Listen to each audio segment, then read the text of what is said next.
Bangladesh premier cricket লিগের ষষ্ঠ আসরের পর্দা উঠছে আজ। উদ্বোধনী ম্যাচে বর্তমান চ্যাম্পিয়ন মাশরাফি বিন মুর্তজার রংপুর রাইডার্সের মুখোমুখি হবে মুশফিকুর রহিমের চিটাগাং ভাইকিংস।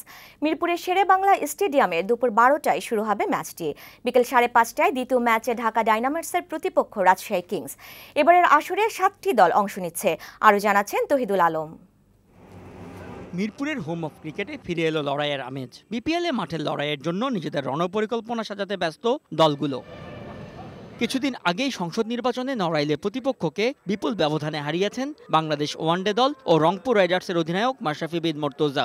গতকাল সংসদ সদস্য হিসেবে নিয়েছেন শপথও।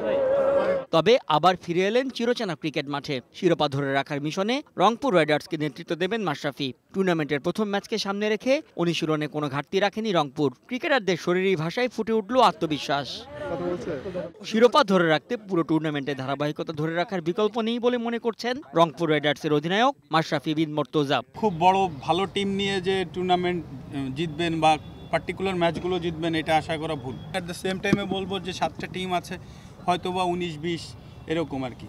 খুব বড় ডিফারেন্স পাওয়া খুব কঠিন। তো আমার কাছে মনে হয় যে কালকে থেকেই টুর্নামেন্টটা যেহেতু শুরু হচ্ছে, ভালো খেলা হবে আশা করি। অন্যদিকে গত আসরে ভালো ফল করতে পারেনি চিটাগাং ভাইকিংস। তবে এবার জয় দিয়ে টুর্নামেন্ট শুরু করতে চায় দলটি। এবারের আসরে বন্দরনগরীর দলটির ভালো করার ব্যাপারে আশাবাদী অধিনায়ক মুশফিকুর রহিম। তো আমাদের টিম আল্লাহর রহমতে ব্যাটিং বলেন বা স্পিন ডিপার্টমেন্ট বা পেস ডিপার্টমেন্ট সবাই কিন্তু খুব ভালো একটা এবং ইয়াং প্লেয়ার আছে, এক্সপিরিয়েন্সও আছে। তো দুটার সমন্বয় খুব ভালো। বাট সবচেয়ে বড় যে ফ্যাক্টর সেটা হচ্ছে মাঠে গিয়ে কে কেমন ভালো খেলে, এটা একটা ইম্পর্টেন্ট ফ্যাক্ট। এদিকে টুর্নামেন্টে নিজেদের প্রথম ম্যাচকে সামনে রেখে অনুশীলন সেরে নিয়েছে সাকিব আল হাসানের ঢাকা ডায়নামাইটস ও মেহেদী হাসান মিরাজের রাজশাহী কিংস।